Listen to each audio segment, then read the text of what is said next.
イタリアのランベルト・ディーニ国際顧問にお願いいたします。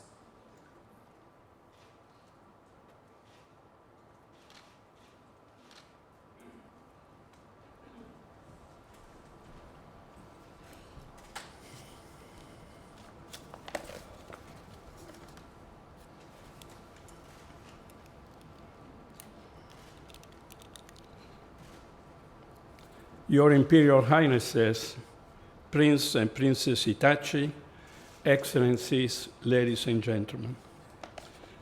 For all of us who, in one function or another, take part with the Japan Art Association in the process that leads to the selection of the Praemium Imperiale's laureates, it is most gratifying that the completion of their work takes place in this magnificent hall in a solemn ceremony attended by so many eminent personalities and distinguished guests. It is a great honor for us, and I presume for the laureates themselves, that the awards of the Praemium Imperiale, the most prestigious prize of the arts in today's world, will be handed over by your Imperial Highness. This year's laureates are unquestionably most talented artists who in the course of time have received world recognition and acclaim for their creativity and artistic expression, for outstanding performances and the beauty of their realization. Their geniality is often connected with their personal engagement to build a moral relationship with society, working for a better world. About the laureates, a lot can be said. For the benefit of our audience, allow me to recall briefly their artistic profile and the principal accomplishments as I see them. South African William Kentridge, laureate for painting, is universally regarded as an extraordinary visual artist. I would say a concept artist who has created a new kind of artistic media rooted in drawings and integrated with video, installation, and sculpture. His aim is to investigate ideas and conventions of our world, seeking its hidden truths and dismantling its false certainties. His moving drawings are said to be full of hidden meaning and to capture the profundity of time, while his further works involve a fusion of sound, music, and films, developing them also in stage works. His realizations are in demand all over the world. In September this year, Mr. Kentridge presented in Rome his opera, Waiting for Sibyl, where uncertainty and precariousness are the dominant factor. It was an outstanding success. The award for sculpture is assigned to Mona Hatoum, a Palestinian-British eclectic and most respected artist, whose gift for creating photograph, works on paper, video, and installation that in more instances than not give the viewer a feeling of uneasiness, of instability, I would say of anxiety, a sentiment that seems to reflect the artist's vision of today's world. There is always a message in Mona Hatoum's works, a continuing exploration of the disconcerting difficulties of living, not even accepting, she once said, the solidity of the earth on which I'm walking. In other words, nothing is like as it appears.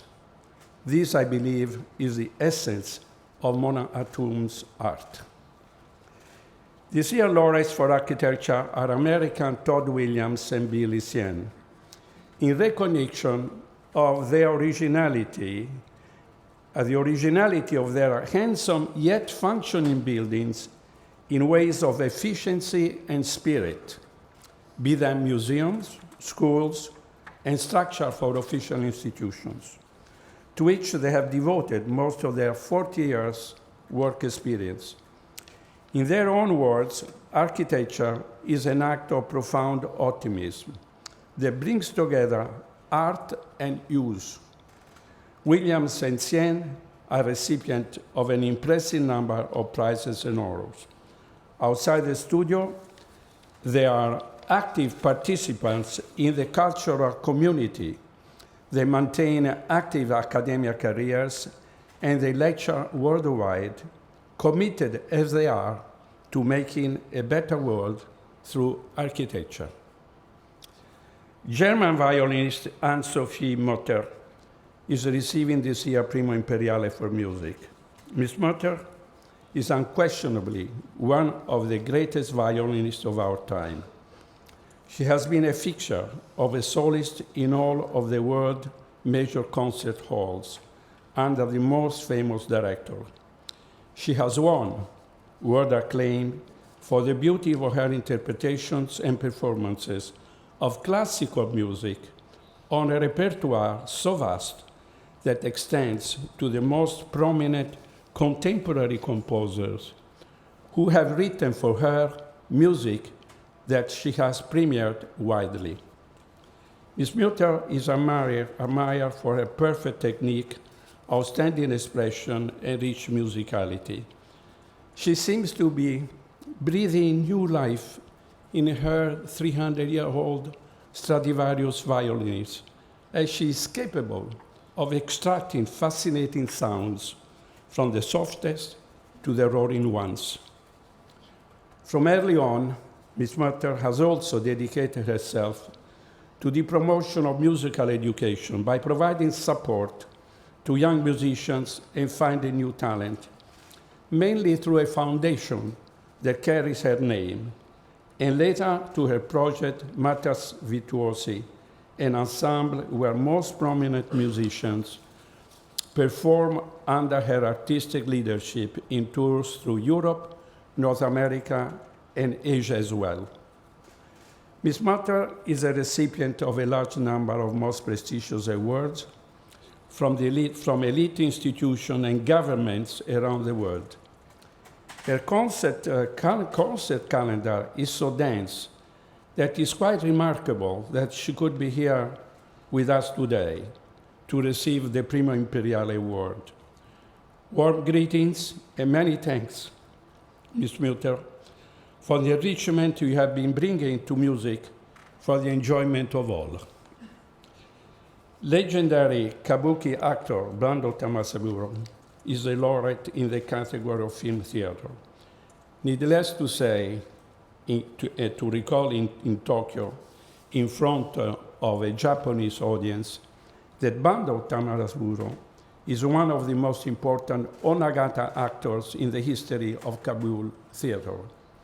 It is also well known that Bando's immense creativity transcends the world of kabuki, as he has played with great success heroines' roles in European and Chinese operas. He has also extended his scope to dance and film in collaboration with eminent international figures, including Maurice Béjart, among others. He has been designated a national living treasure by the government of Japan as the holder of important intangible cultural property. Finally, a word on the 2019 Grant for Young Artists. It has been assigned to Demos, a most important deserving program of musical education for underprivileged children, run by the La Philharmonie de Paris.